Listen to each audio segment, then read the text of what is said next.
के दिन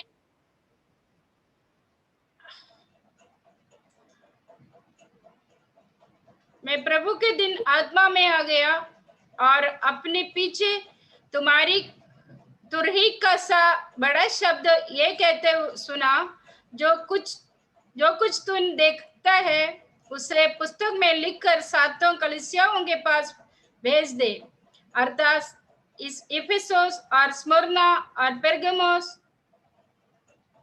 और तुयतीरा और सरदीस और फिलाडेल्फिया और लवोदिकिया को। तब मैंने उसे जो मुझसे बोल रहा था देखने के लिए अपना मुंह फेरा और पीछे घूमकर मैंने सोने की बस 7 बस इनफ इनफ इनफ 11 तक ठीक है आज के लिए। पिछले क्लास में हम लोगों ने देखा है कि 7वीं आयत में जो इस किताब का मुख्य विषय है, यूहन्ना कह रहा है, देख मैं शीघ्र आने वाला हूं, हर एक आंखें, देख वो शीघ्र आने वाला है, हर एक आंखें उसको देखेगा और जो लोग उसको भेदे हैं वे भी उन्हें देखेगा। इसके बारे में मैंने आपको कहा है कि ये शब्द जो है प्रभु यीशु मसीह की आगमन के दूसरा चरण के बारे में लिखा हुआ है, अर्थात प्रभु यीशु मसीह का आगमन का 2 भाग होता है। पहला भाग अपने कलीसिया के लिए है, ये उसका सीक्रेट कमिंग या कलीसिया का रैप्चर इसको कहा जाता है, जिसके बारे में पुराने नियम में या यहूदी लोगों को बिल्कुल ही कोई जानकारी नहीं था। पर यीशु मसीह अपने कलीसिया को लेकर जाने के बाद 7 साल के बाद वापस अपने कलीसिया के साथ आने के बारे में है 7वीं आयत में लिखा हुआ है।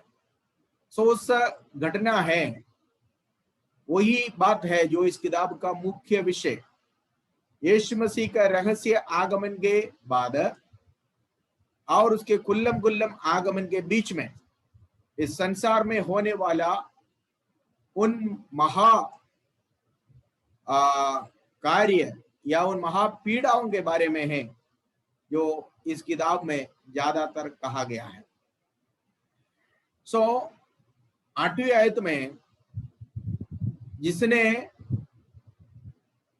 इस दर्शन को दिया, जिसने इस दर्शन यूहन्ना को दिया, और वो 8वें अध्याय में स्थापित कर रहा है कि वो कौन है। 8वीं आयत में इस प्रकार लिखा, मैं अल्फा और ओमेगा हूं। अल्फा और ओमेगा आपको मालूम है, ये ग्रीक या यूनानी भाषा के पहला और आखिरी अल्फाबेट अक्षर है। अल्फा, बीटा, गामा इत्यादि ऐसे शुरू होता है ग्रीक का अक्षर है, जैसे हमारा आ ई ऐसे करके, इंग्लिश में ए बी सी डी ऐसे करके। लेकिन ग्रीक शब्द में या ग्रीक भाषा में पहला अक्षर जो होता है वो अल्फा है और उसका लास्ट अक्षर जो होती है वो ओमेगा है। यीशु या प्रभु यीशु मसीह जिसने ये दर्शन यूहन्ना को दिया, अपने दूध को भेज के अपने आप को परिचित करा रहा है कि मैं अल्फा और ओमेगा हूं, मतलब आदि और अंत हूं, बिगिनिंग और एंड है। तो हर चीज का आरंभ वही प्रभु है और हर चीज का अंत भी वही प्रभु है। हर चीज को शुरुआत को जानने वाला भी वो है और हर चीज का अंत को भी जानने वाला वो है। संसार का अंत क्या होगा दुनिया के वैज्ञानिकों को नहीं मालूम है, लेकिन इस संसार को रचने वाला प्रभु होने के कारण, इसको शुरू किया हुआ प्रभु, इसका शुरुआत जिस प्रभु ने किया वो प्रभु को इसकी अंत के बारे में भी मालूम है। इसलिए आने वाले दिनों में इस संसार का अंत क्या है इसके बारे में आधिकारिक तौर पर कहने के लिए केवल प्रभु यीशु ही योग्य है, क्योंकि वो सृष्टि करता है, इसलिए उसको अल्फा शब्द कहा हुआ है। सृष्टिकर्ता से पहले नहीं है सृष्टि, सृष्टिकर्ता के बाद है सृष्टि। दुनिया में आज हम जो कुछ देखते हैं ये सब सृष्टि है। उत्पत्ति की पुस्तक में हम सृष्टि के विवरण देखते हैं, शुरुआत के विवरण देखते हैं, लेकिन ये सृष्टि से पहले एक सृष्टिकर्ता है और वो जानता है कि ये सृष्टि का अंत क्या हो सकता है।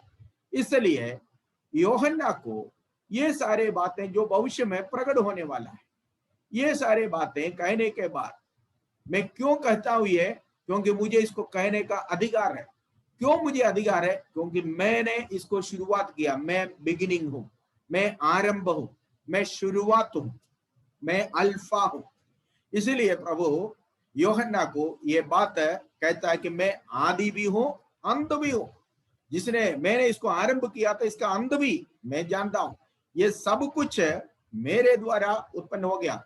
हम यूहन्ना की पत्री इंजील में इस प्रकार पढ़ते हैं, सब कुछ उसके द्वारा उत्पन्न हो गया है, कोई भी बातें कोई भी वस्तु उसके बिना उत्पन्न नहीं हुआ है।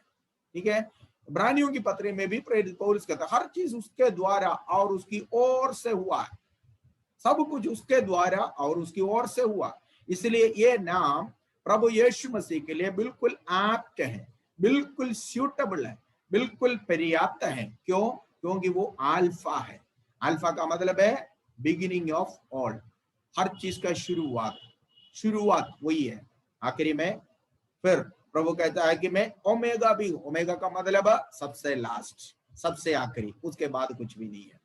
सो वो प्रभु कहता मैं अल्फा और ओमेगा हूं। फिर केवल इतना नहीं, ये शब्द जो है प्रकाशित वाक्य पुस्तक में 4 बार जो है ये शब्द लिखा हुआ है। अगर आप नोट करना चाहें तो आप नोट कर सकता है कि प्रकाशित वाक्य 1:8 में ये शब्द है, 11वीं आयत में ये शब्द है, 21:6 में ये शब्द है और 22:13 में ये शब्द है।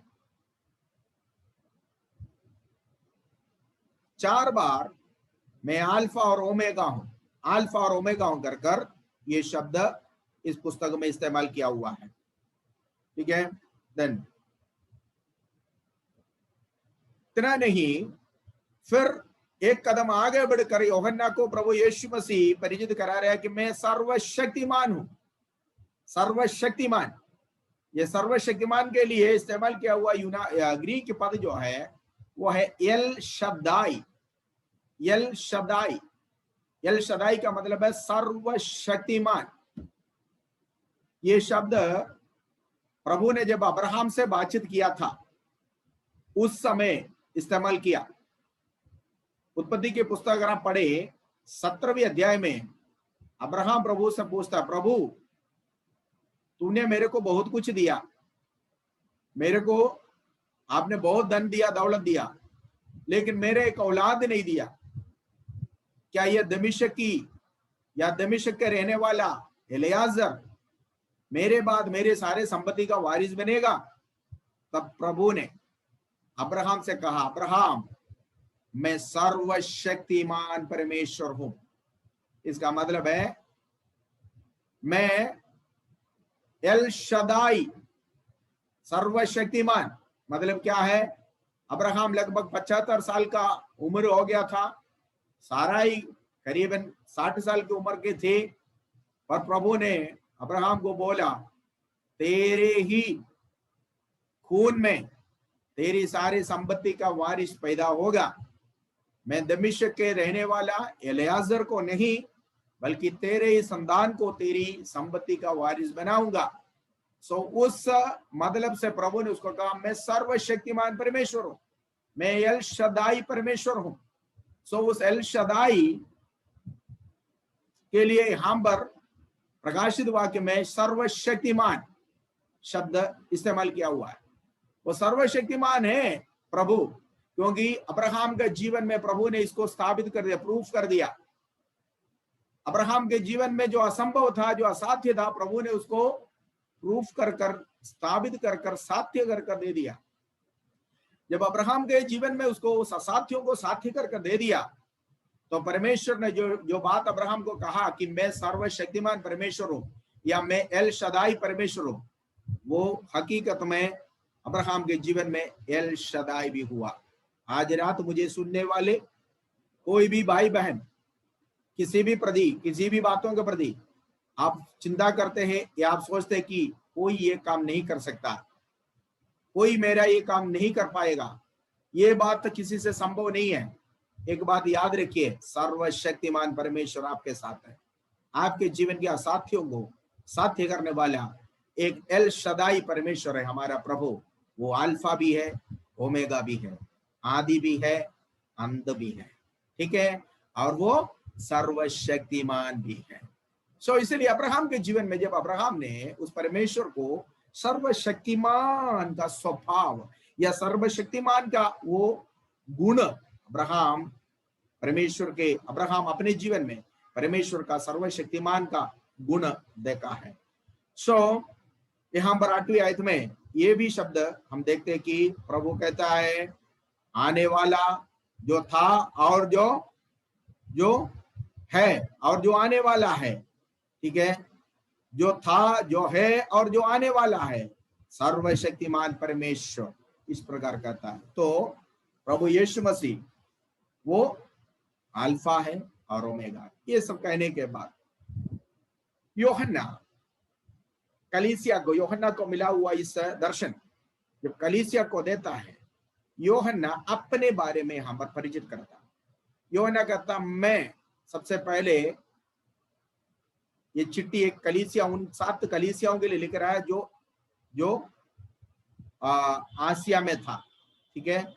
और आसिया का एग्जैक्ट पोजीशन मैंने आपको बोला है पिछले दिन में, आज के तुर्की जो है उस तुर्की और तुर्की के आसपास में है, ठीक है।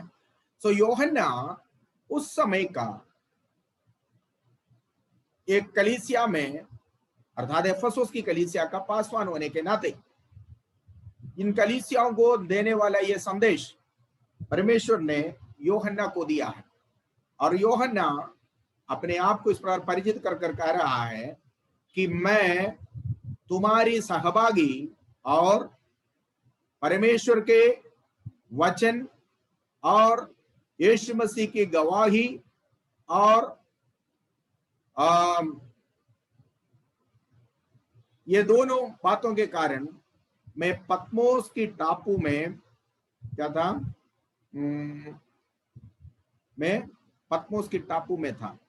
सो ये बात उस समय मसीह लोग सामना किया हुआ पीड़ाओं को जो है दर्शाता है।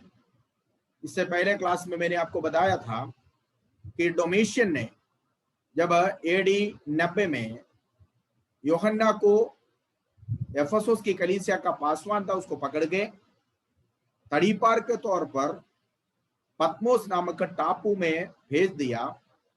उस समय में मसीह समाज, मसीह कलीसिया बहुत बड़ा पीड़ा का सामना किया डोमिशियन के द्वारा और नीरो के द्वारा। बहुत सारे पीड़ाएं उन दिनों में पहला शताब्दी की कलीसिया को सामना करना पड़ा। सो डोमिशियन सम्राट ने यूहन्ना को पकड़कर ताड़ीपार के तौर पर एक द्वीप में, एक टापू में भेज दिया है। और कारण क्या था? कारण प्रभु यीशु मसीह को, परमेश्वर के बारे में, प्रभु यीशु मसीह के बारे में प्रचार किया है, ठीक है। और परमेश्वर का वचन प्रचार करने के कारण, दूसरा यीशु मसीह की गवाही बनने के कारण। ये 2 बात है यूहन्ना यहाँ पर 9वीं आयत में कह रहा है, मैं तुम्हारा सहकर्मी, तुम्हारा सहभागी, तुम्हारा भाई, ठीक है, मसीह यीशु के वचन के खातिर और यीशु मसीह की गवाही के खातिर मैं पत्मोस नामक टापू में भेज दिया गया, ठीक है। सो यूहन्ना के समय में मसीह कलीसिया जो पीड़ों को सह रहा था, उस पीड़ा को यह बात दर्शा रहा है। इसके बाद यूहन्ना कहता है यीशु मसीह के 9वीं आयत में एक बार पढ़े, 9वीं आयत, कष्ट में, राज्य में, पढ़िए 19।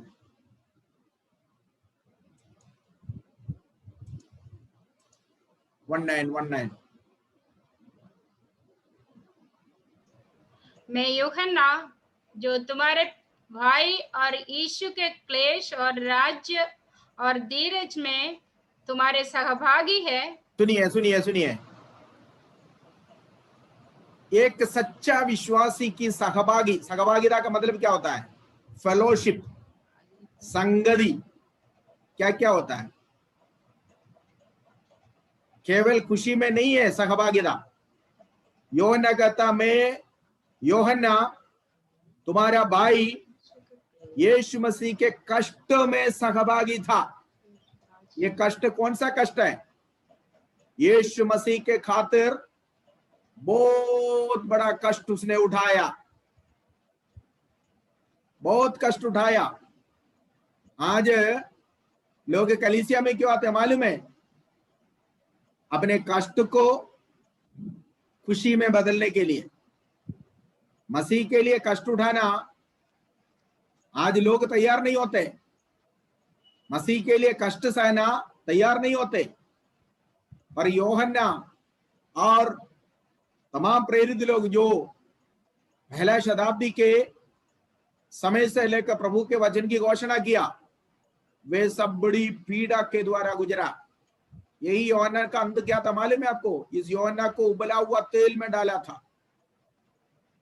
उबला हुआ तेल में यीशु मसीह के वचन के खातिर और उसकी गवाही के खातिर यीशु के सारे चेले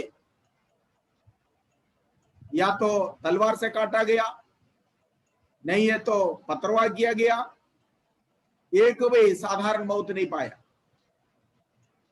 पतरस को तो उल्टा, इतिहास कहता है कि उल्टा करके क्रूस पर चढ़ाया। पतरस से पूछा, तुम्हारी आखिरी ख्वाहिश क्या है? पतरस ने कहा, मेरा प्रभु को तो क्रूस पर चढ़ाया, पर मुझे उल्टा क्रूस पर लटकाना ताकि मैं उस पवित्र पावों को चुंबन कर मरूं। सो पतरस के एंड भी ऐसा था, इतिहास कहता है। ठीक है।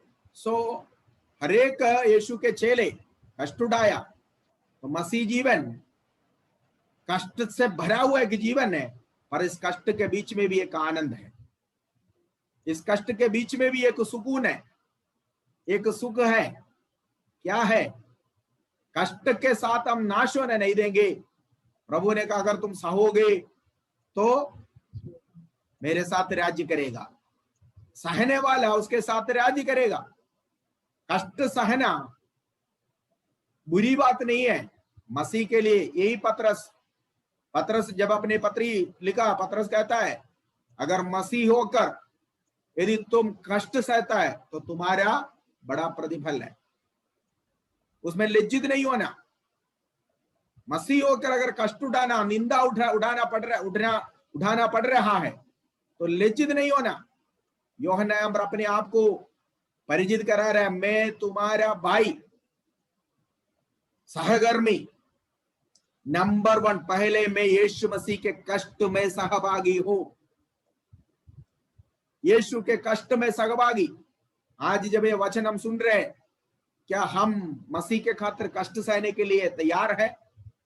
अगर हमारे जीवन में जरा सा भी कष्ट आता तो हम लोग कलीसिया छोड़कर भाग जाते। हमारे मर्जी के अनुसार अगर काम नहीं हुआ, सब कुछ ठीक नहीं बनी, हम विश्वास खो देंगे, है ना? हम प्रभु के पास क्यों आए? बहुत सारे लोग क्यों पीछे प्रभु से रूट कर चले जाते हैं, क्यों उल्टे पांव चलते हैं? कारण क्या है मालूम है? वे कष्ट सहने के लिए तैयार नहीं है। ठीक है। याकूब कहता है, धन्य है वो मनुष्य जो परीक्षा को सह लेता है और परमेश्वर उसको परखता है। याकूब 1:12 जरा जल्दी पढ़िए। याकूब 1:12।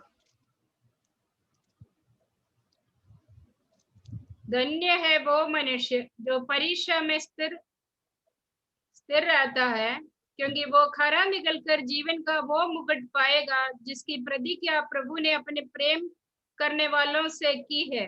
वो खरा निकल कर परमेश्वर का वो मुकुट, वो प्रतिफल पाएगा जो परमेश्वर ने अपने प्रेम करने वालों के लिए रखा है, प्रतिज्ञा किया है। सो कष्ट सहने के लिए अगर हम सेवक हो या विश्वासी गण हो, मसीह का जीवन, मसीह के पीछे चलने वाले जीवन क्रूस उठाकर चलने वाला जीवन है। याद रखना, क्रूस उठाकर चलने वाला। यीशु ने कहा जो कोई मेरे पीछे हो लेना चाहे वो प्रतिदिन अपना क्रूस उठाए और मेरा पीछा हो ले। एक दिन का नहीं है। नामधारी मसीह लोग साल में एक बार क्रूस उठाकर दुनिया को दिखाकर पूरा नगर कीर्तन करते हैं। कब? गुड फ्राइडे के दिन में। यीशु वो क्रूस इस प्रकार नौटंकी करने के लिए नहीं बोला। ये तो ढोंग है, ये ड्रामा है जो लोग करते हैं। यीशु ने ऐसा नहीं बोला।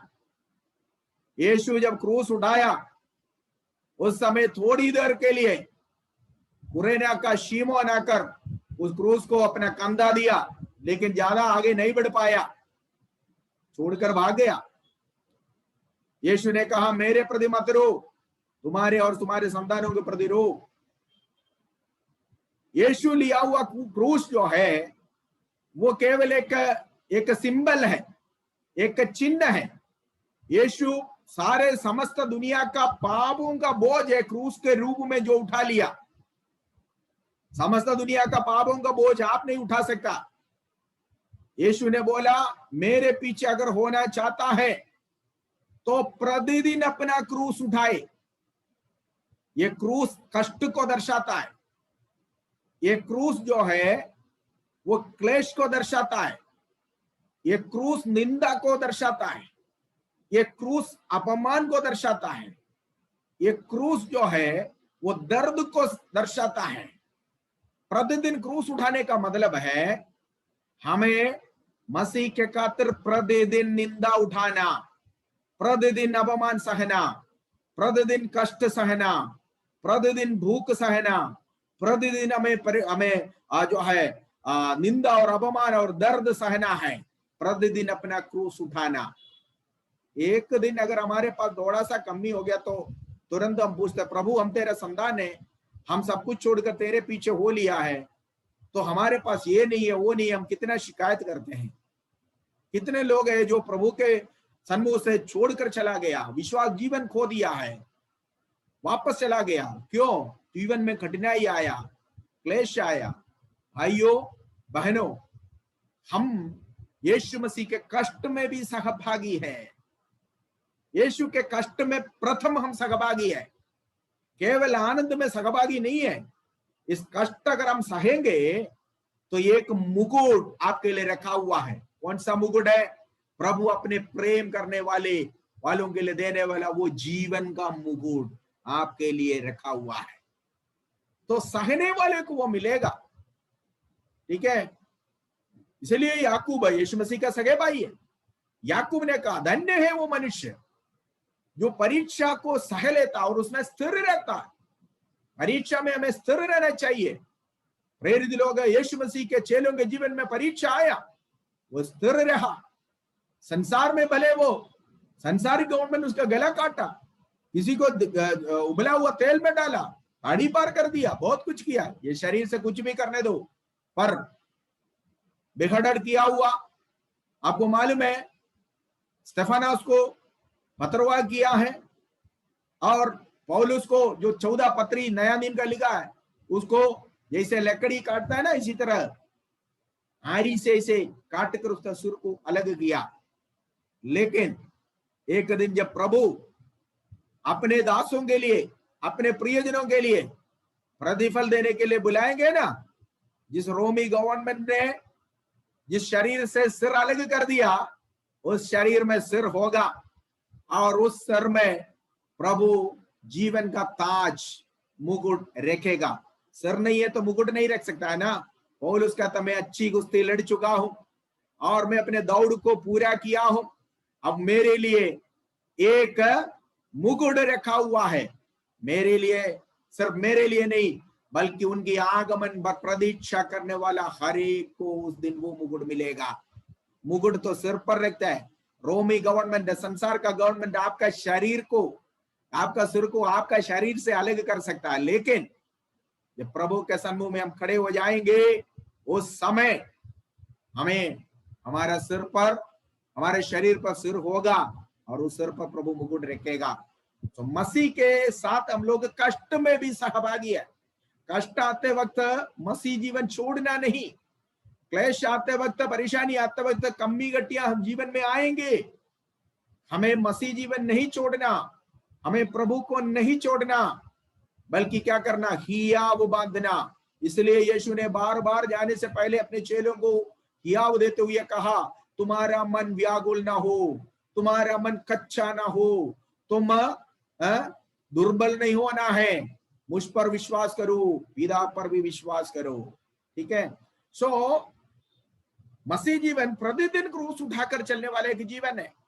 क्रूस यीशु मसीह ने उठाया, यीशु क्रूस सह लिया, इस कारण एक महिमा प्रकट हुआ। ये महिमा क्या है? 3 दिन के बाद क्रूस आपको हमेशा आपको दर्द देता नहीं रहेगा, पर आप क्रूस उठाकर यीशु के पीछे चलने वाले हैं।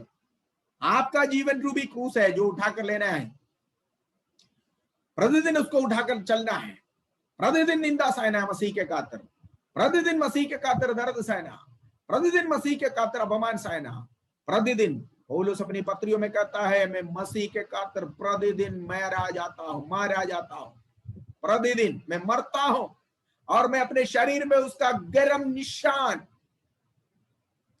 हॉट साइंस, गर्म निशान में अपने शरीर में लिए फिरता हूं, प्रतिदिन मैं मरता हूं। एक विश्वासी प्रतिदिन मसीह के कष्ट में सहभागी होता है। यूहन्ना कहता है, मैं प्रथम उसके साथ कष्ट में सहभागी हूं। तो ये वो कष्ट को दर्शाता है जो नीरो के द्वारा खोला गया पीड़ा था, जो प्रथम सेंचुरी में सारे विश्वासीगण इधर उधर हो गए यरूशलेम में। आपको मालूम है, प्रेरितों का पुस्तक अगर आप 8वां अध्याय पढ़ेंगे तो वहां पर 7वें अध्याय तक जो है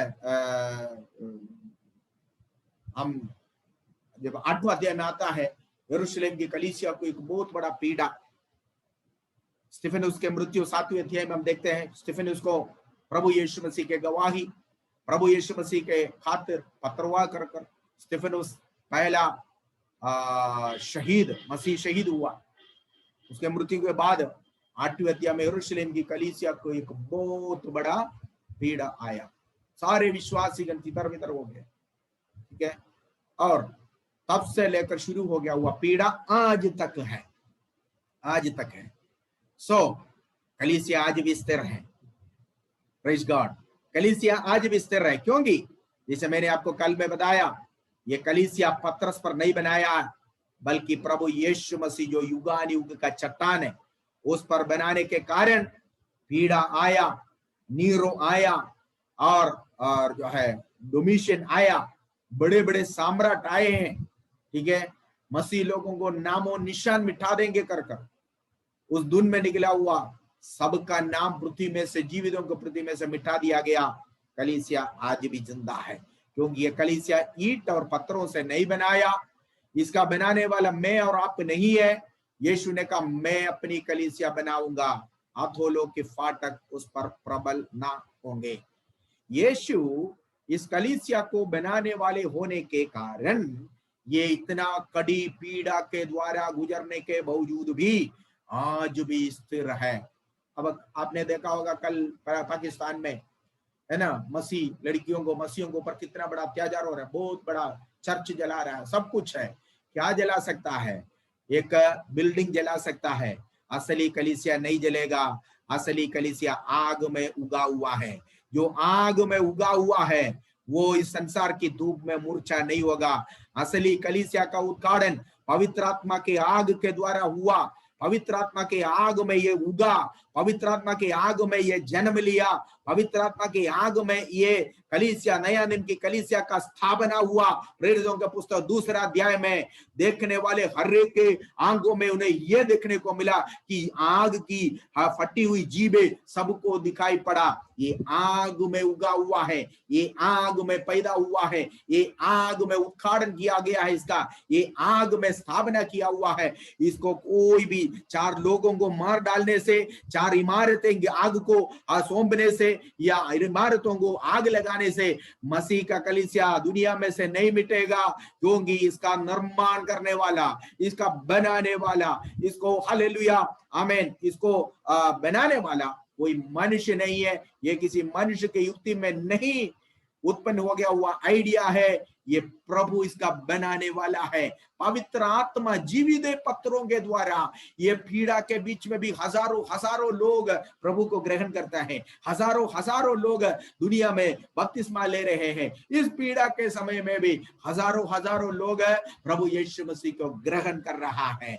1 2 3 4 या 10,000 लोगों को मार डालने से मसीह कलीसिया स्तंभ नहीं होगा, खत्म नहीं होगा। शरीर को केवल लोग नुकसान कर सकता है। यीशु ने कहा उनसे मत डरो जो तुम्हारे शरीर को जला सकता है, उनसे मत डरो जो तुम्हारे शरीर को ठेस पहुंचा सकता है, खत्म कर सकता है, पर उनसे डरो जो तुम्हारे शरीर और आत्मा दोनों को नरक की आग में झोंका सकता है। Praise God. वो प्रभु हमारी आत्मा का मालिक है, वो प्रभु हमारे आत्मा का जो ओनर है, वो प्रभु हमारे आत्मा का स्वामी है। हमें उससे डरना चाहिए। इसलिए प्रभु यीशु मसीह के एक चेला होने के नाते परेशानी आएंगे, क्लेश आएंगे। समझ लेना यूहन्ना कह रहा है मैं मसीह के कष्ट में सहभागी हूं। समझ आ गया? समझ आ गया? विश्वास बढ़ रहा है, आशा बढ़ रहा है, आपकी आशा बढ़ रहा है, मसीह के साथ चलने का इच्छा बढ़ रहा है कि घट रहा है? Praise God. सहोगे तो तुम साथ रहोगे। यीशु ने कहा जो आखिरी तक ईमान रखेगा वही उद्धार पाएगा। यदि तुम सहोगे तो तुम मेरे साथ राज्य करेगा, है ना? हम राज्य करेंगे यीशु के साथ। Praise God. यीशु क्रूस उठा, यीशु क्रूस सह लिया, और यीशु मसीह ने उस क्रूस को जो है अपमान नहीं समझा। Praise God. क्रूस एक अपमान का चिन्ह है, याद रखिएगा।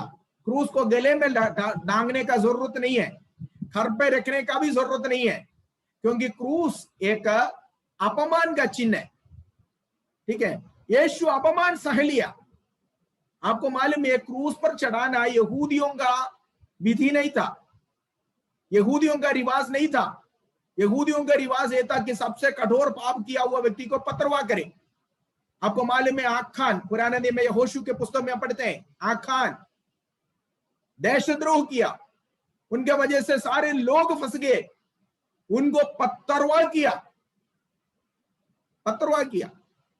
सबसे बड़ा सजा इस्राएलियों का ये था। व्यभिचार में पकड़ा हुआ एक स्त्री को यीशु के पास लेकर आया, उसको लोग पत्थर भी हाथ में लेकर आया। यीशु को बोला कि इसको हमने व्यभिचार में पकड़ा, इसको पत्थरवाह करना। सो पत्थरवाह करना यहूदियों का सबसे बड़ा सजा था। यीशु को यहूदियों के व्यवस्था कानून के अनुसार नहीं है जो सजा दिया, बल्कि यहूदी लोग यीशु को रोमी गवर्नमेंट के अधिकारी अर्थात पीलातुस के हाथ में देने के कारण रोमी गवर्नमेंट के, रोमी लोगों के रीति रिवाज के अनुसार देशद्रोहियों को और सबसे बड़ा जुर्म करने वालों को देने वाले एक सजा था क्रूस पर टांगना। क्यों?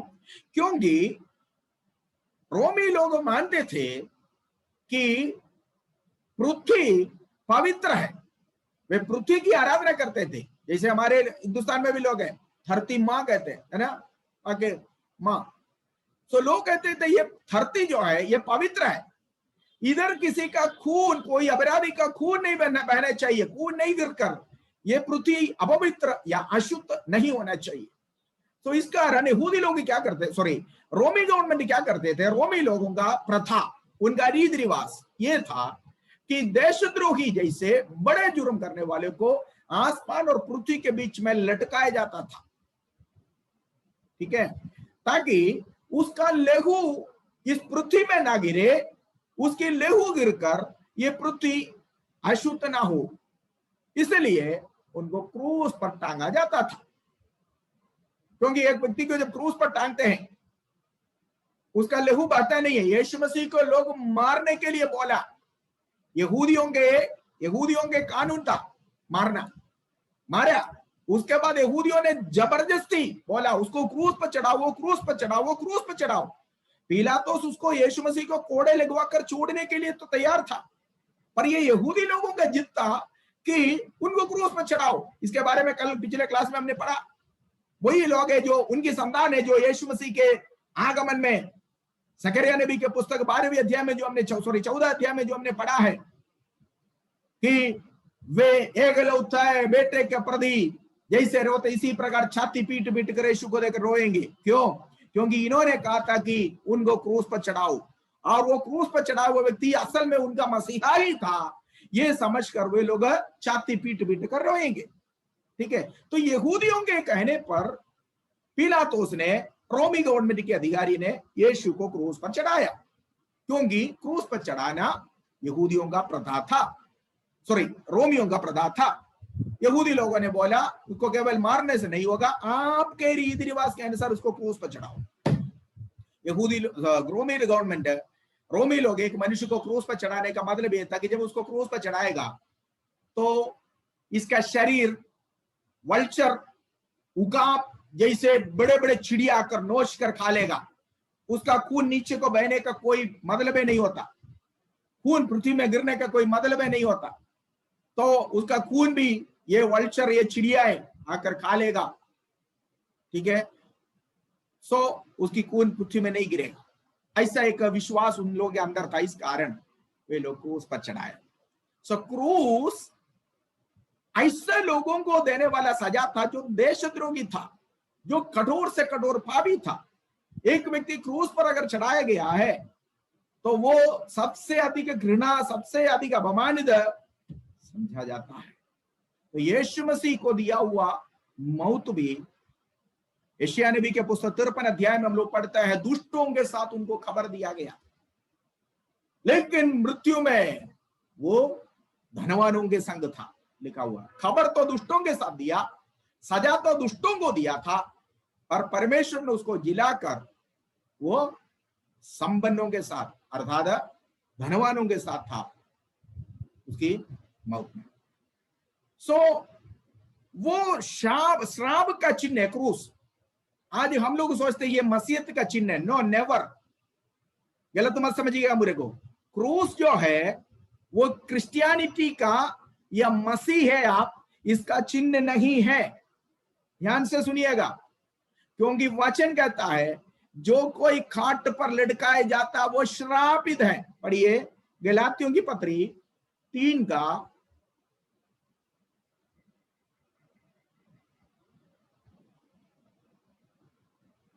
गलातियों की पत्री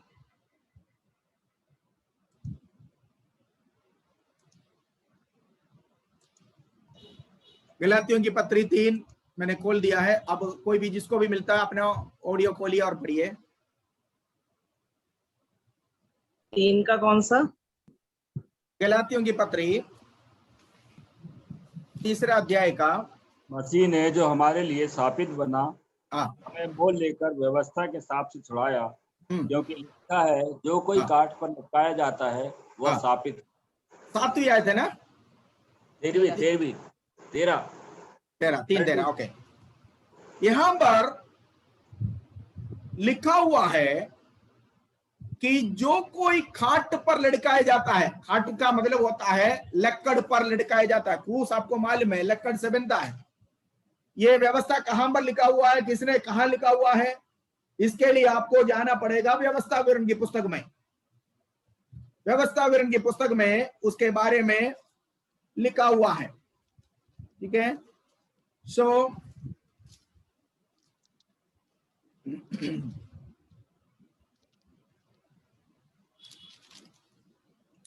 व्यवस्था विवरण की पुस्तक 21-22 पढ़िए।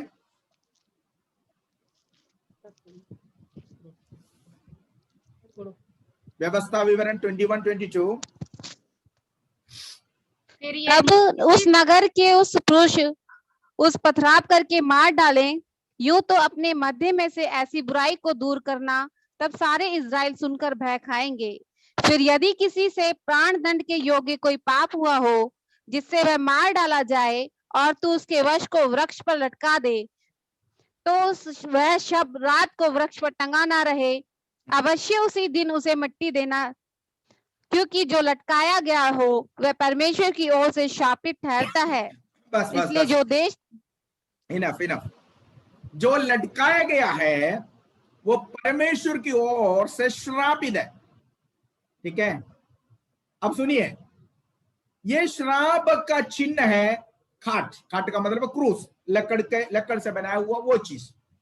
एक व्यक्ति को लटकाना है तो वो लकड़ से बनाया हुआ, उसका आकार, उसके शेप जो है वो क्रूस जैसे, क्रॉस जैसे ना हो तब तक उसमें एक व्यक्ति को लटका नहीं सकता है। अगर कोई किसी को मृत्यु दंड के योग्य है तो क्या करना है, उसको लोग खुद को भी जाकर फांसी लगाता है पेड़ में। यहूदा इस्करियोत ने किया, लेकिन वो क्रूस पर नहीं था, वो भी खाट पर, वो भी एक लकड़ पे ही उसने फांसी लगाया था, पेड़ पे ही था। पर यहां पर जो लिखा हुआ है एक क्रूस की चिन्ह आता है इसमें, ये एक श्राप का चिन्ह है, क्योंकि जो कोई खाट पर लटकाया जाता वो श्रापित लिखा हुआ। श्रापित व्यक्ति को टांगा हुआ वो क्या कह सकते हैं, सिंबल, वो श्राप है, श्राप का चिन्ह है। समझ में आ गया? क्योंकि खाट पर लटकाने वाला अगर श्रापित है तो खाट भी तो श्रापित होता है। समझे? तो क्रूस जो है वो कोई घमंड करने का चिन्ह नहीं है। मेरा कहने का मतलब, क्रूस जो है आराधना करने के योग्य भी चीज नहीं। आज बहुत सारे लोग क्रूस को आराधना करता है। नो, पौलुस कहता है यहूदी चिन्ह को ढूंढता है कोलोसियों की पत्री में, यूनानी ज्ञान को ढूंढता है, पर हम क्रूस पर चढ़ाया हुआ मसीह का प्रचार करते हैं। देखिए, क्रूस अकेला व्यर्थ है, मसीह अकेला व्यर्थ है, क्रूस पर चढ़ाया हुआ मसीह वही है हमारा मुद्दा, वही है हमारा उद्धार, क्रूस पर चढ़ाया हुआ मसीह। क्योंकि क्रूस एक श्राप का चिन्ह है, निंदा का चिन्ह है। यीशु हमारे लिए श्रापित हो गया, यीशु हमारे लिए निंदा का पात्र बन गया। अब आप इसके साथ एक और आयत पढ़कर मिलाकर पढ़िए, पहला कुरिन्थियों की पत्री 5:21, जो पाप से अनजान था हमारे खातिर पापी बन गया। पढ़िए, फर्स्ट कोरिन्थियंस। जो पाप से अनजान था उसी को उसने हमारे लिए पाप ठहराया। देखो, जो पाप से अनजान था उसी को उसने हमारे लिए पाप ठहराया। क्रूस पर लटकाने वाले व्यक्ति पापी है। हम कहते हैं यीशु निष्पाप है।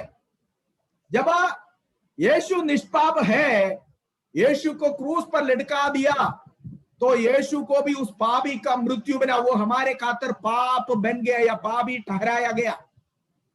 पापी को लटकाने वाले वो क्रूस भी श्राप का चिन्ह है। वो हमारे घर में रखने लायक नहीं है, ना कि वो गले में लटकाने लायक है। क्यों? मैं आपको बताता हूं, एक और बात है, यीशु के साथ 2 चोर भी थे ना, थे कि नहीं? यीशु अकेले थे?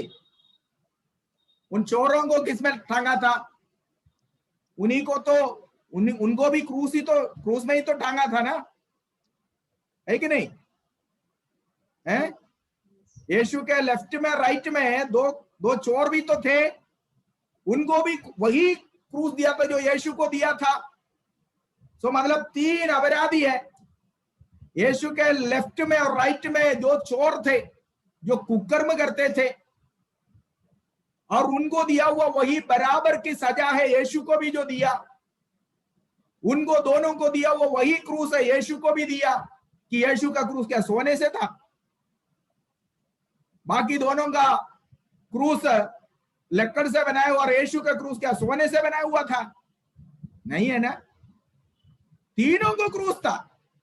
अब मुझे बताइए, गलातियों की पत्री 3:13 के आधार पर जो कोई खाट पर लटकाया जाता है, पौलुस प्रेरित व्यवस्था विवरण की पुस्तक 21वां अध्याय से कोट कर यहां पर कह रहा, उदाहरण करके कह रहा कि लिखा है जो कोई खाट पर लटकाया जाता वो श्रापित है। अगर ऐसा है तो क्रूस एक श्राप का चिन्ह है। क्रूस पर लटकाया हुआ प्रभु हमारे लिए श्रापित हो गया। यीशु के साथ लेफ्ट राइट में, दाएं बाएं में दो चोरों को भी लटकाया था, वो भी क्रूस पे था। तो यीशु का क्रूस बराबर लेफ्ट साइड का चोर बराबर राइट साइड का चोर, यीशु के बराबर में दाइन बाइन रहने वाला चोरों का भी क्रूस यीशु का वही सेम क्रूस था। तो क्रूस जब ये तीनों को बराबर के हिस्से में दे दिया था, मुझे बताइए, आप कहते हैं ये क्रूस यीशु का क्रूस है, कैसे मालूम है भाई? आपके गले में रखा डाला हुआ क्रूस वो चोरों का क्रूस है कि यीशु का क्रूस है? घर पे रखा हुआ वो क्रूस वो चोरों का क्रूस है कि यीशु का क्रूस है? क्योंकि यीशु को भी क्रूस में ही चढ़ाया था, चोरों को भी क्रूस पे ही चढ़ाया था। क्रूस निंदा और अपमान का चिन्ह होता है। ये हमें पहनने लायक नहीं है। हमें क्रूस नहीं है जो बचाया, बल्कि यीशु है जो बचाया। अगर क्रूस बचा लिया होता तो चोरों का क्रूस हमें बचाना था, क्योंकि हम पापी ही थे। हमने मसीह पर विश्वास किया, मसीह है जो हमें बचाया। इसलिए वो क्रूस वो केवल एक माध्यम था यीशु को मारने का। वो माध्यम को हम ना अपनाए, वो माध्यम के सामने हम दंडवत ना करें, वो माध्यम को हम गले में ना डाले, वो माध्यम को हम घर पे ना रखे, वो माध्यम को हम जो है कलीसिया के अंदर ना रखे। वो केवल एक माध्यम है।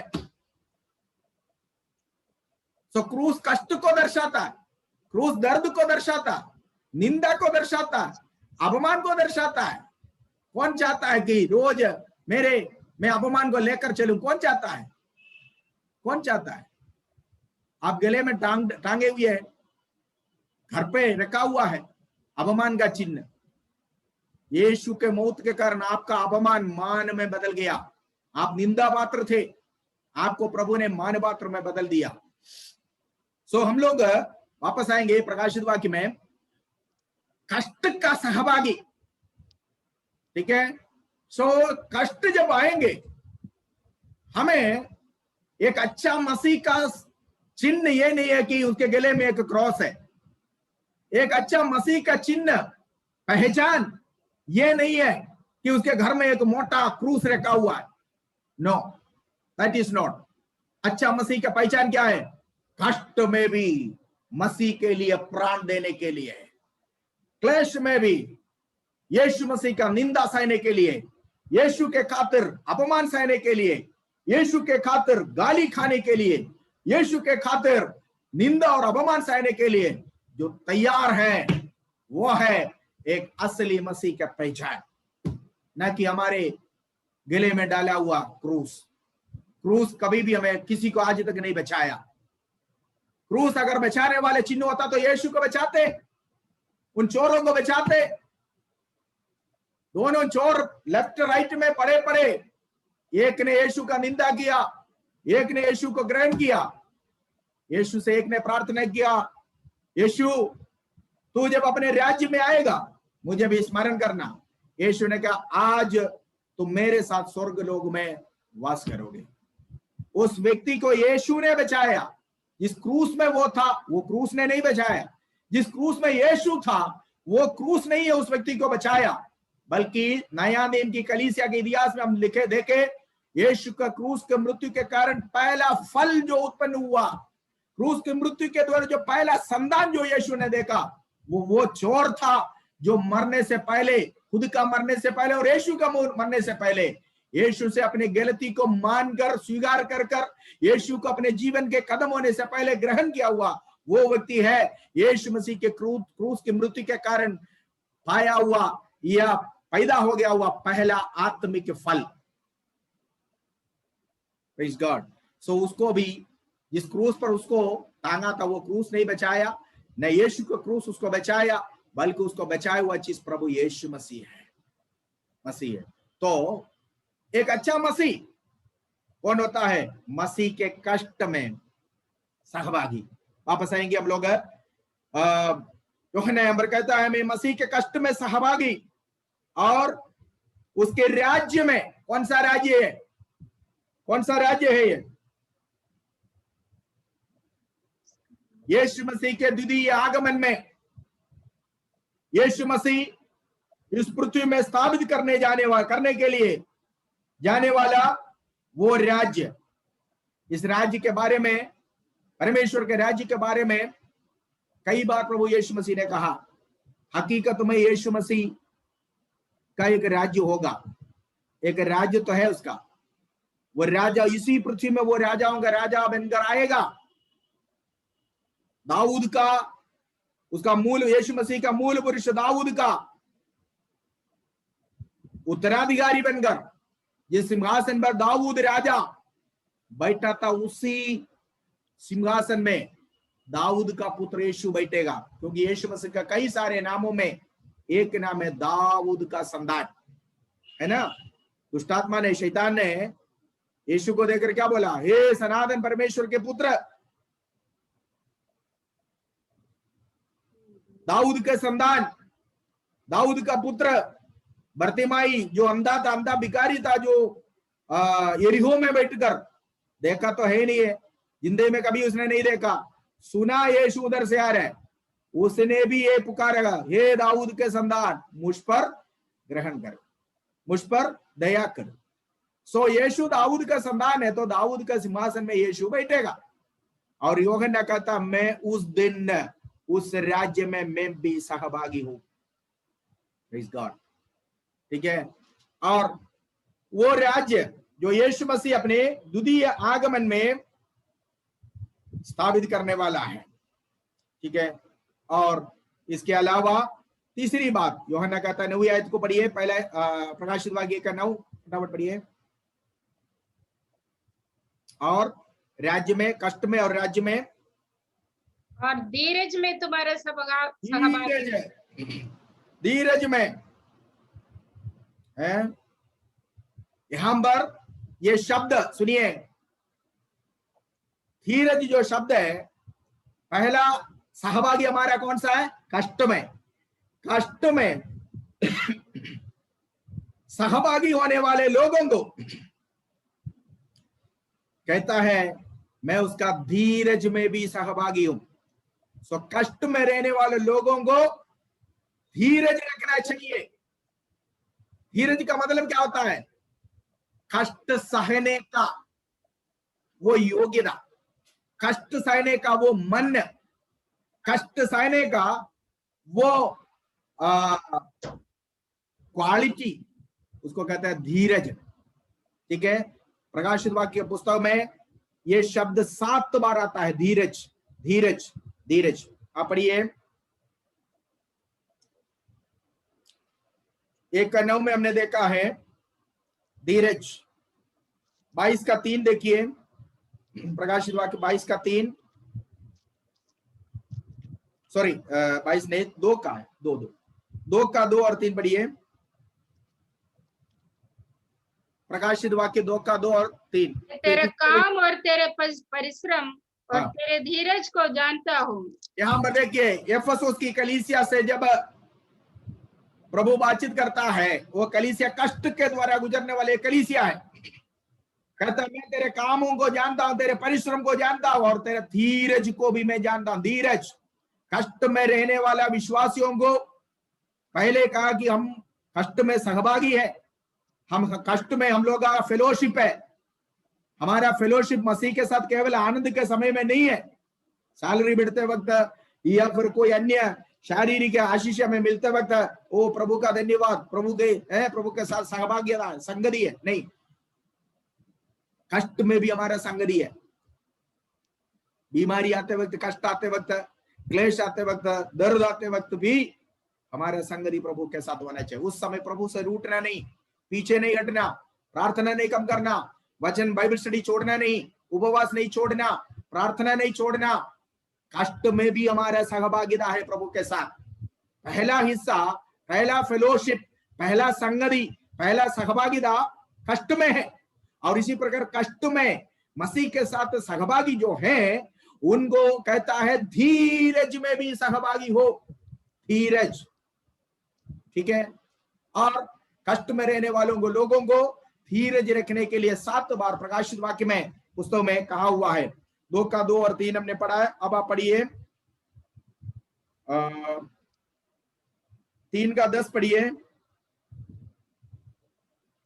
तूने मेरे धीरज के वचन को थामा है, इसलिए मैं भी यहां पर भी वो शब्द आया हुआ है, धीरज का वचन को थामा है। तूने मेरा धीरज को थामा है, ठीक है। और 13 का 10 पढ़िए।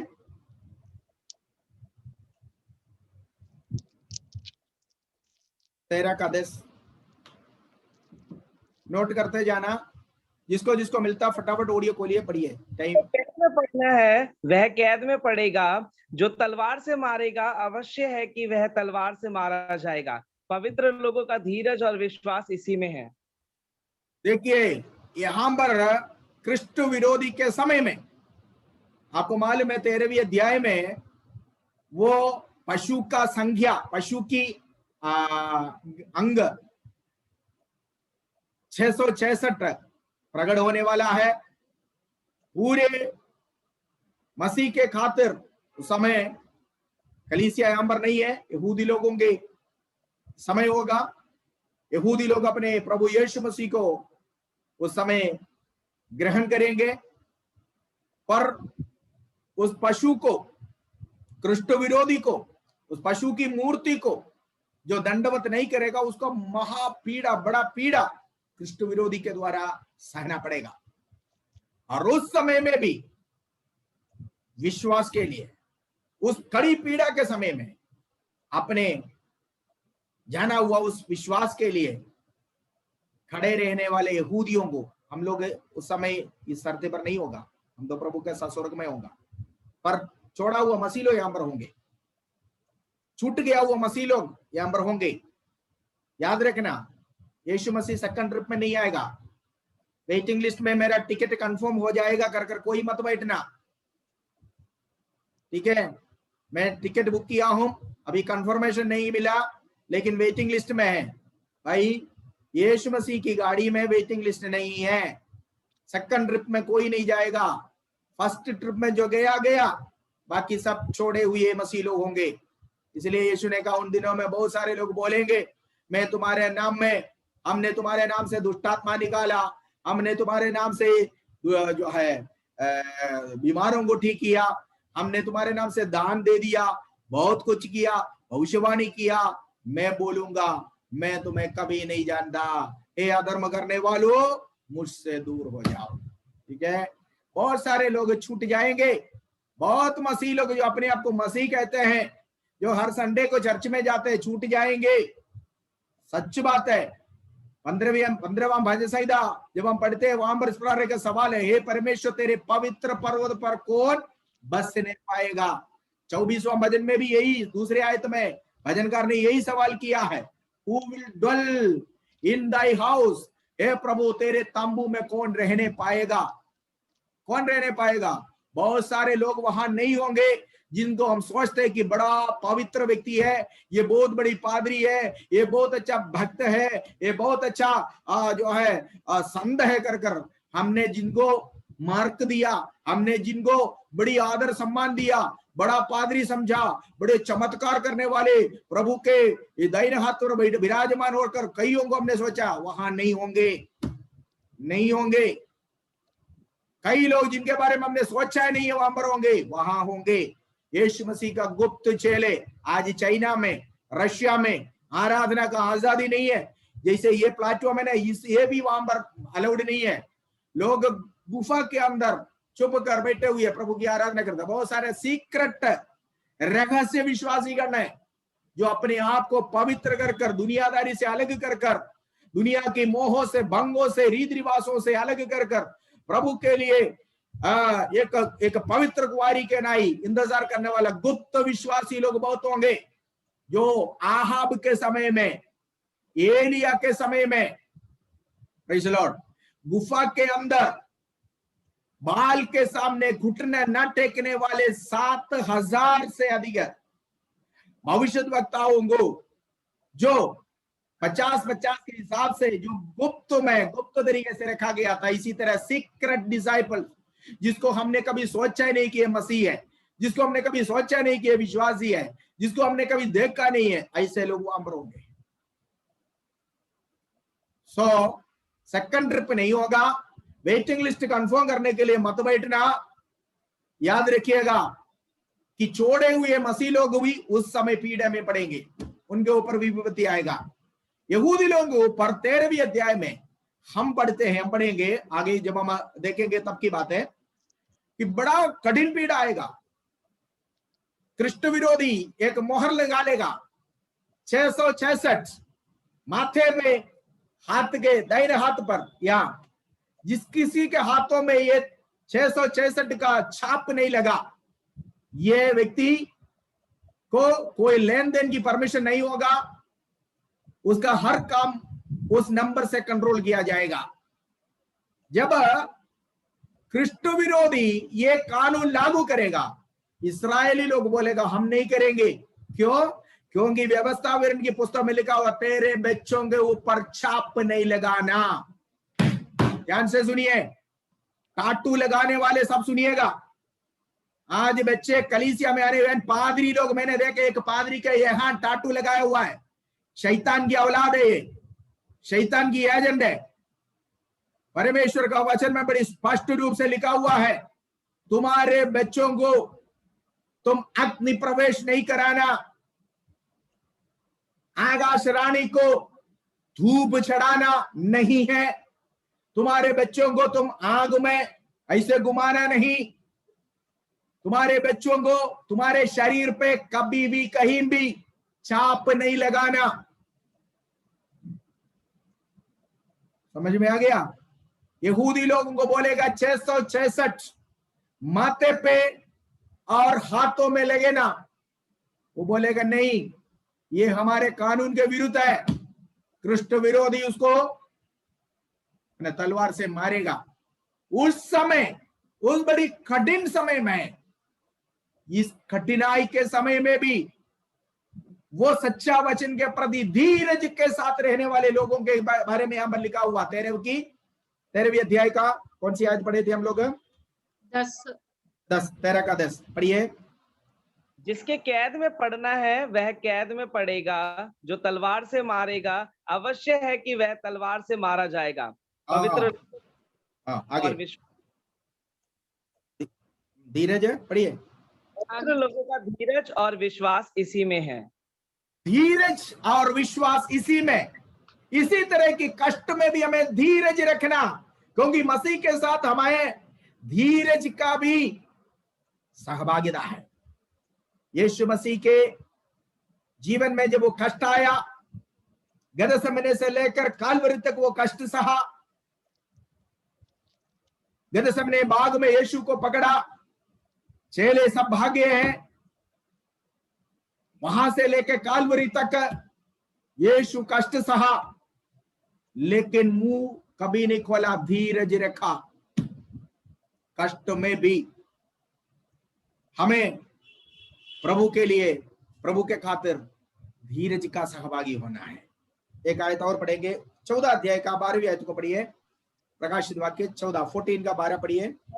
पवित्र लोगों का धीरज इसी में है, जो परमेश्वर की आज्ञाओं को मानते और यीशु पर विश्वास रखते हैं।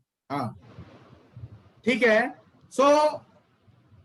देख रहे हैं वचन कितना गहरा है। हम लोग कितने बार ये पढ़ कर, आज एक ही आयत 10 बजने वाला है।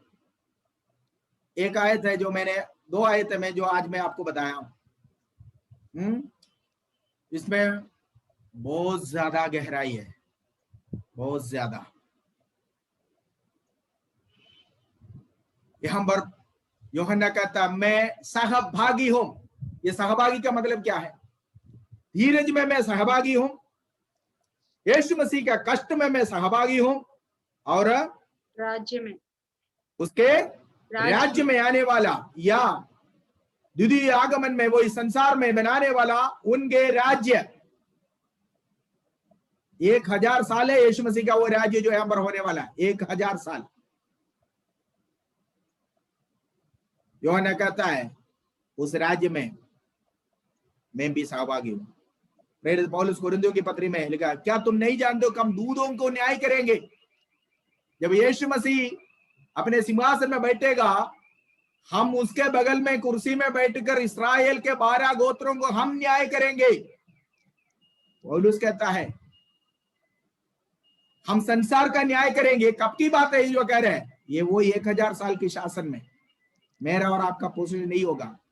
इस्राएल को न्याय करने का न्यायाधीश, कल हमारे पास्टर्स फेलोशिप में मीटिंग में एक पासवान इस पर प्रचार किया, आज आप दास है लेकिन आपको एक दिन सिंहासन मिलेगा। सिंहासन मिलेगा। वो सिंहासन कब का है? जातियों को, अन्य जातियों को न्याय करने का सिंहासन।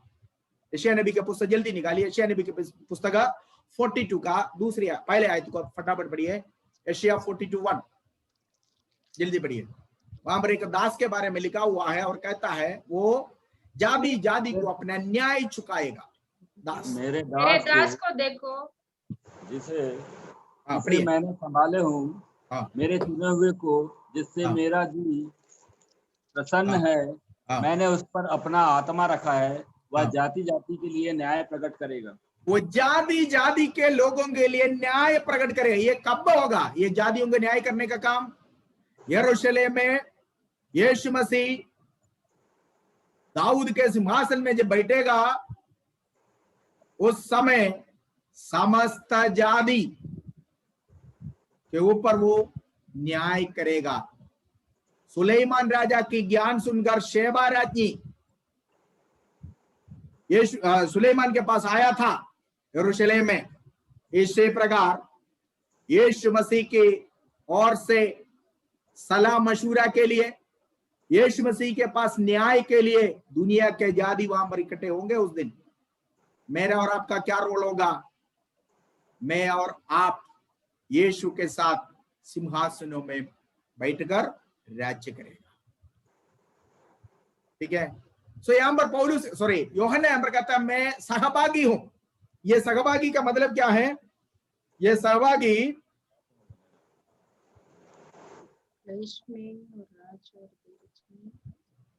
सहभागी का मतलब क्या है?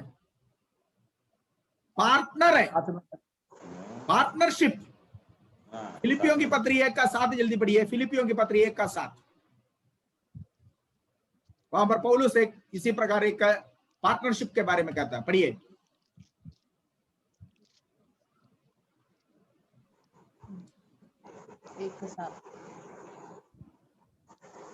उचित है कि मैं तुम सबके लिए ऐसा ही विचार करूं, क्योंकि तुम मेरे मन में आ बसे हो और मेरी कैद में और मैं शुभ समाचार के लिए उत्तर और प्रमाण देने में तुम सब मेरे साथ अनुग्रह में सहभागी हो।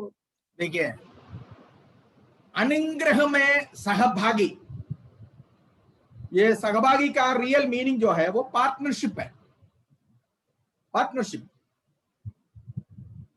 सहभागी, भाग आपको मालूम है, पोर्शन, भाग। मुझे जितना भाग है उतना उसको भी। सो यीशु का कष्ट जितना है उतना मुझे भी कष्ट है। यीशु जैसे मेरे लिए कष्ट सहा वैसे मैं भी उसके लिए कष्ट सहूंगा, तब जाकर पार्टनरशिप सही बनता है। 50-50। यीशु मेरे लिए सहा हुआ, वही विचार से मैं उसके लिए मैं कष्ट उठाऊंगा, मैं सहूंगा। यीशु जैसे मेरे लिए दर्द सहा, जिस मेंटालिटी से, जिस मतलब से मेरे लिए मैं दर्द सहा, वैसे मैं उनके लिए भी, उनके नाम के खातिर भी मैं दर्द सहूंगा। इसको कहता है सहभागिता। सो यूहन्ना कहता है मैं मसीह के, मैं तुम्हारा भाई, मतलब अपने आप को कहता है मैं भी कलीसिया का एक मेंबर हूं। कलीसिया का एक मेंबर हो, तुम्हारा भाई मसीह यीशु के कष्ट में, राज्य में और धीरज में सहभागी। 10वीं आयत को पढ़िए फटाफट, जो प्रकाशित वाक्य 1:10। मैं प्रभु के दिन आत्मा में आ गया और अपने पीछे तुरही का सा बड़ा शब्द ये कहते हुए सुना। और यहाँ पर कहता है कि मैं प्रभु के दिन में, ये प्रभु का दिन है। कुछ लोग समझाते हैं कि इतवार के दिन है, पुनरुत्थान का दिन है, सप्ताह का पहला दिन है। कुछ लोग कहते हैं नहीं, परमेश्वर का बड़ा महाक्रोध का दिन है। ठीक है, इसके बारे में कई प्रकार का विचार, सलाह मशवरा, कई प्रकार का जो है एक्सप्लेनेशन लोग दिया हुआ है। पर मेरे हिसाब से परमेश्वर प्रभु का यह दिन जो यूहन्ना कह रहा है, यूहन्ना जब परमेश्वर के आत्मा के साथ यूहन्ना की आत्मा मिलन में आ गया वो दिन, क्योंकि यूहन्ना अभी एक अकेला छोड़ा हुआ, अकेले में छोड़ा हुआ एक अनुभव में है। उस समय यूहन्ना शायद प्रार्थना करने लगा, आसपास में कोई नहीं है बातें करने के लिए, प्रभु से बातें करने लगा, परमेश्वर से बातचीत करने लगा।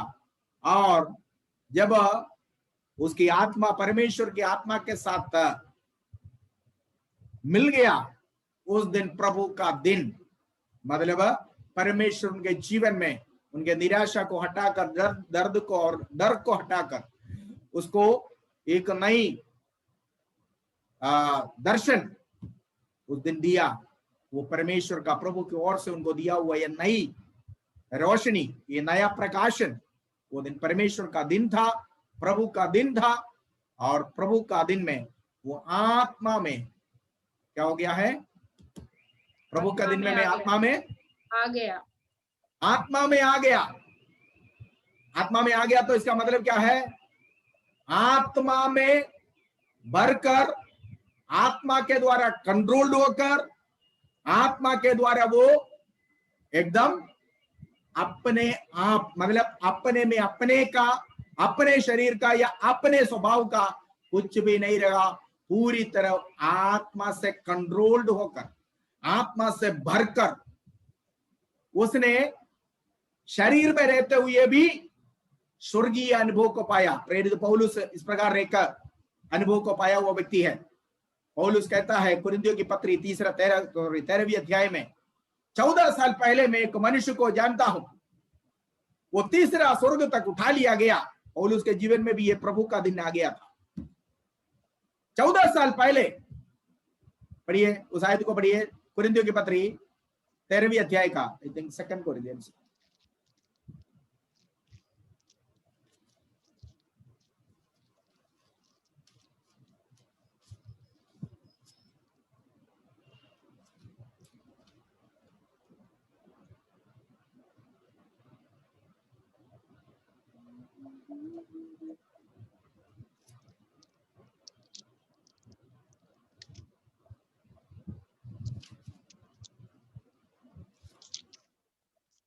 पौलुस कहता है मैं तीसरा स्वर्ग तक उठा लिया गया, शरीर के साथ या शरीर रहित मैं नहीं जानता। ठीक है, 13 साल पहले मैं उठा लिया गया। या दूसरा कुरिन्थियों की पत्री 13 नहीं है, 12वीं अध्याय में है, उसका दूसरे आयत से पढ़िए। मैं मसीह में एक मनुष्य को जानता हूँ, 14 वर्ष हुए कि ना जाने देह सहित ना जाने देह रहित परमेश्वर जानता है, ऐसा मनुष्य तीसरे स्वर्ग तक उठा लिया गया। देखिए, यही अनुभव है यूहन्ना ने जो पत्मोस की टापू में पाया। आत्मा में आ गया, इसका मतलब यही है, मतलब अपने ये शरीर का कोई भी इच्छा, कोई भी प्रभाव, कोई भी क्या कहता है इन्फ्लुएंस नहीं है। शरीर है तो संसार में, पर केवल शरीर यहां है, पर आत्मा यहाँ नहीं है। आत्मा में आ गया। शरीर स्वर्ग में है, शरीर नहीं जा सकता, शरीर को लेकर स्वर्ग में नहीं जा सकता। कुरिन्थियों की पत्री में पौलुस कहता, मैं एक भेद की बातें तुमसे कहता हूं, हम सब न मरेंगे, मांस और लहू स्वर्ग राज्य का वारिस नहीं होगा।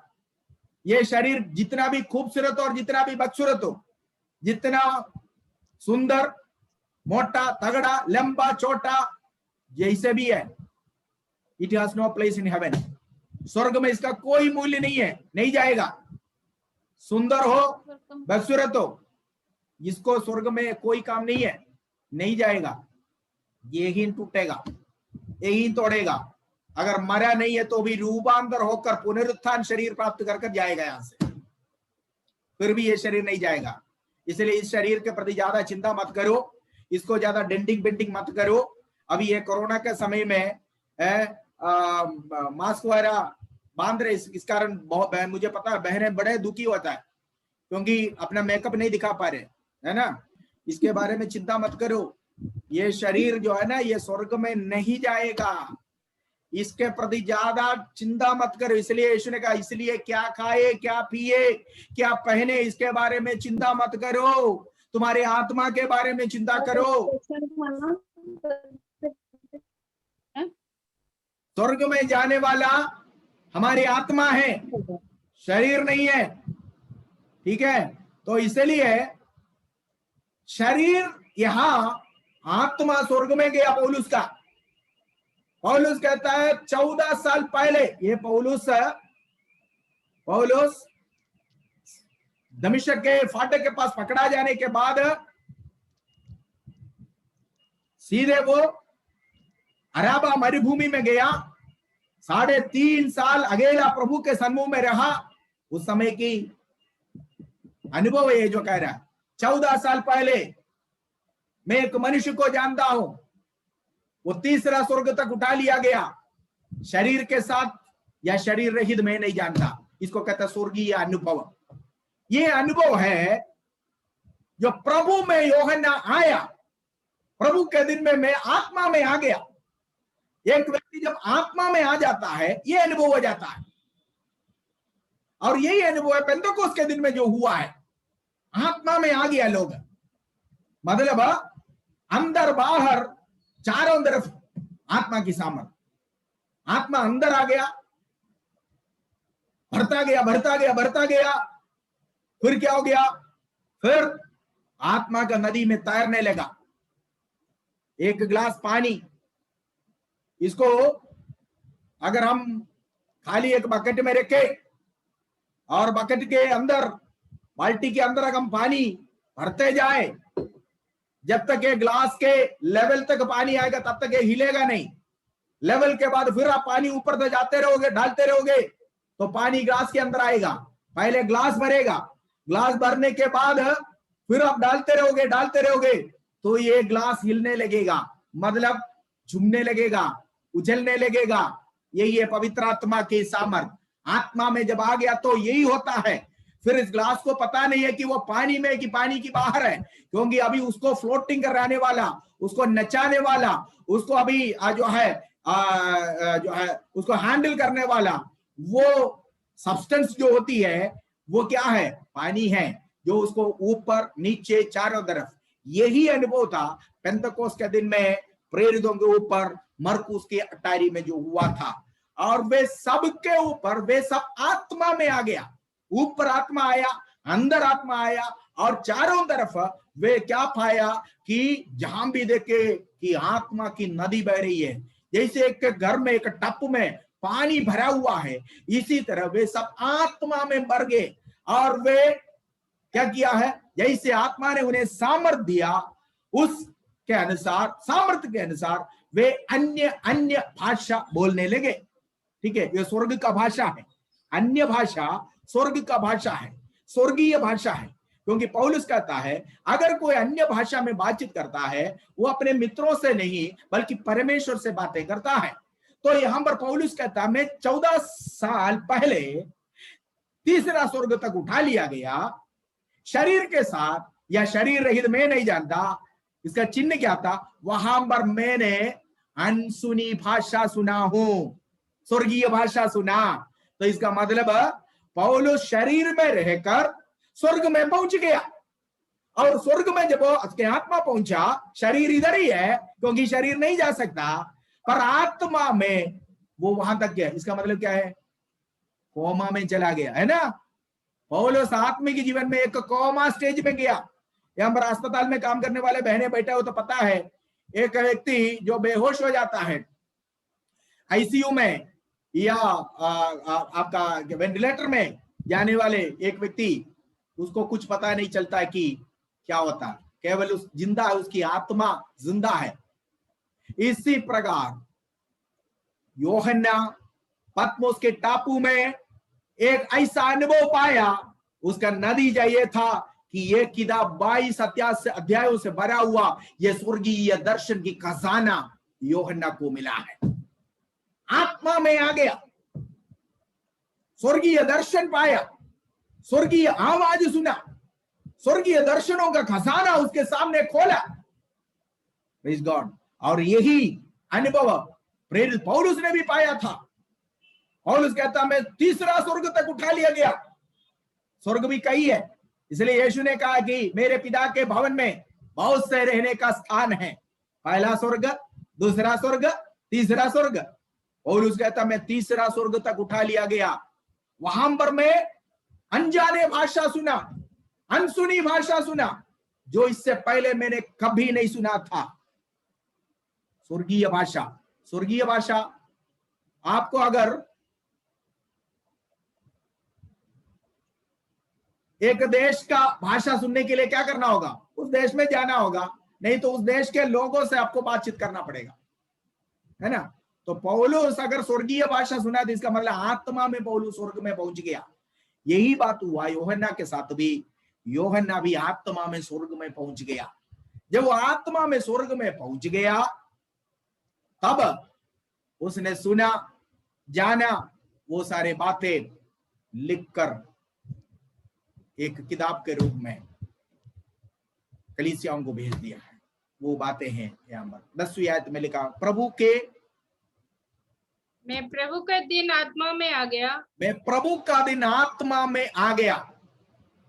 सो आत्मा में आया मतलब शरीर उसका पत्मोस के टापू में है, पर आत्मा स्वर्ग में पहुंचा। स्वर्ग में हम लोगों का मरने के बाद आत्मा पहुंचता है, लेकिन जीते जी शरीर में रहते हुए हम स्वर्ग में पहुंच सकता है। पत्रियों में हम लोग इस पर पढ़ते हैं, इफिसियों की पत्री में, उसने हमें स्वर्गीय स्थानों में बिठा दिया। पौलुस कहता है एक भेद है, स्वर्गीय स्थानों में मतलब शरीर में रहते हुए भी आत्मिक स्वर्गीय अनुभव को प्राप्त करते हैं। इस शरीर में, इस पृथ्वी में रहते हुए भी स्वर्गीय भाषा बोलते हैं, पृथ्वी में रहते हुए भी स्वर्गीय दर्शन देखते हैं, पृथ्वी में रहते हुए भी स्वर्गीय पिता से बातें करते हैं। इसलिए उसने हमें स्वर्गीय स्थानों में बिठा दिया है। ये कब हो सकता है? जब हमारी आत्मा स्वर्ग में विराजमान परमेश्वर के साथ मिलन में होते हैं। समझ में आ गया? मिलन में होते हैं, तब होते हैं। पौलुस कहता है कि यूहन्ना कहता है मैं प्रभु के दिन में आत्मा में आ गया। और क्या देखा आत्मा में आने के बाद? 10-11 उसको कंटिन्यूशन पढ़िए। और अपने पीछे तुरही का सा बड़ा शब्द ये कहते हुए सुना, जो कुछ तू देखता है उसे पुस्तक में लिखकर 7 कलीसियाओं के पास भेज दे। अर्थात इस अनुभव जब यूहन्ना कहता है, हमें उस जगह के बारे में भी कुछ मालूम होना चाहिए। किस जगह में है, सराउंडिंग क्या है, वातावरण क्या है। याद रखिएगा, यूहन्ना को भेजा हुआ वो जगह जिसका नाम यहाँ पर कहता मैं पत्मोस का टापू में था। नाम सुनने में बहुत अच्छा लगता है ना, पत्मोस, बहुत अच्छा है ना, लेकिन जगह कैसा है? आपको मालूम है वहां पर केवल चट्टानों से भरा हुआ, जहरीले सांपों से भरा हुआ, कठिली पौधों से भरा हुआ एक जगह, एक टापू। टापू का मतलब है चारों तरफ पानी है। अभी हमारे लक्षद्वीप के बारे में आप लोगों ने पता नहीं कितने लोग खबर सुनते हैं, लक्षद्वीप के बारे में खबर आ रहे हैं ना अभी, ठीक है। चारों तरफ पानी है, बीच में थोड़ा सा जगह, ऐसा कोई भी व्यक्ति वहां तक जल्दी नहीं पहुंच सकता। अगर कोई मदद के लिए आए तो बाई एयर, हवाई जहाज से, हेलीकॉप्टर से ही आ सकता है। कोई कम्युनिकेशन किसी के साथ नहीं है। अकेला यूहन्ना को ऐसा जगहों में छोड़ दिया, जहरीले सांप, चारों तरफ चट्टान, ऊपर उकाब उड़ रहा है इसको नोच खाने के लिए, और चारों तरफ जहरीले सांप घूमते हैं। इनसे पहले वहां पर फेंका हुआ लोगों की हड्डियां वहां पर दिखाई देता है, खोपड़ी की हड्डी, हाथ की पांव की हड्डियां, ठीक है। ऐसा डराने वाला और भयानक एक जगह में जब बैठा हुआ है, यूहन्ना ने परिस्थिति भूल गया, यूहन्ना उस सर्कमस्टांसेस को भूल गया, यूहन्ना उस समय उस जगह का भीगरता को भूल गया, उन जहरीले सांपों को भूल गया, और वो कटीले पौधों को भूल गया। और उसने क्या किया, अगले समय में उसने परमेश्वर से बातें करना शुरू कर दिया। और परमेश्वर जो स्वर्ग में है, स्वर्गीय परमेश्वर के साथ, उसका प्रभु के साथ जब बातें करना शुरू कर दिया, परमेश्वर वातावरण बदल दिया। परमेश्वर सीनरी, उस कठिनाई, उस भयानक, उस डराने वाला सीनरी नहीं है यूहन्ना के आंखों के सामने जो दिखा दिया, बल्कि परमेश्वर ने क्या कर दिया, यूहन्ना को वो सारे सराउंडिंग्स, सारे भीगर, भयानक और डराने वाले उस वातावरण से यूहन्ना के माइंड को, मन को परमेश्वर ने हटाकर स्वर्गीय बातों की ओर लगाया। यूहन्ना आत्मा में उठा लिया गया स्वर्ग में, और स्वर्गीय दर्शन वो पा लिया। Praise the Lord. कठिनाई, क्लेश, डराने वाला और हमें जो है भयभीत करने वाला परिस्थितियों में भी अगर हम प्रभु से बातें करें, परमेश्वर आज भी उस स्वर्ग में विराजमान परमेश्वर इसी प्रकार हमें भी आत्मा में ला सकता है। यूहन्ना कहता मैं आत्मा में आ गया। किसकी आत्मा में? परमेश्वर की आत्मा में। भय हमारे आत्मा में होते हैं, मनुष्य की आत्मा में भय होता है, परमेश्वर की आत्मा में जब वो आया, उसने स्वर्गीय दर्शन पाया है। और प्रभु ने उसको क्या कहा, पढ़िए 10वीं आयत को पढ़िए। 11 भैया ना, 11 सॉरी। जो कुछ तू देखता है से पुस्तक में लिखकर सातों कलीसियाओं के पास भेज दे। प्रभु ने कहा जो कुछ तुम अभी देख रहा है, अभी तक देखना शुरू नहीं किया, देखने जा रहा है, जो कुछ तुम देखते हो उसको लिखकर तुम्हारे आसपास में, अर्थात पत्मोस की टापू जहां पर तुम है, इससे करीबन 30, इस टापू का देखो एरिया आप देखना 10 बाई 16, 10 मील लंबाई पे, 16 मील चौड़ाई पे रहने वाला एक छोटा सा टापू, ये एफेसुस से करीबन 30 मील दूरी पर है।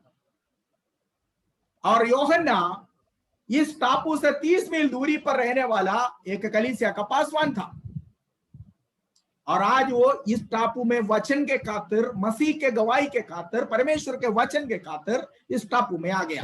उसको सम्राट ने, डोमिशियन ने उसको तड़ी पार के तौर पर भेज दिया है। और प्रभु कहता है जो कुछ तुम देखता है, ये कलीसिया नाम वहां पर दिया हुआ, एफेसुस, स्मुर्ना, बरगमोस, ठीक है, इत्यादि 7 कलीसियाएं जो वहां पर नाम दिया गया है, इस कलीसिया को देने के लिए कहा है। यूहन्ना ये आवाज सुना है, क्यों, कैसे? क्योंकि यूहन्ना आत्मा में स्वर्ग में उठा लिया गया था। स्वर्गीय शब्द, स्वर्गीय आवाज अगर सुनना है तो हमारी आत्मा परमेश्वर की आत्मा के साथ जब एक हो जाए, मिलन हो जाए, हम शरीर में रहकर जब तक शरीर के प्रति सोचेंगे, शरीर के प्रति चिंता करें, हम स्वर्गीय आवाज नहीं सुन सकता है। यूहन्ना परिस्थितियों को भूलकर, वातावरण को भूलकर, कठिनाइयों को भूलकर और डर के डराने वाले दर्दनायक अवस्था को भूलकर परमेश्वर की और अपना मन लगाया, अपनी आत्मा परमेश्वर की आत्मा के साथ जब एक हो गया, यूहन्ना उन स्वर्गीय दर्शन पाया और उसको लिखित में इन 7 कलीसियां को देने के लिए आज्ञा दिया। आज का क्लास हम यहाँ पर समाप्त करेंगे, हमारा टाइम ओवर हो गया है।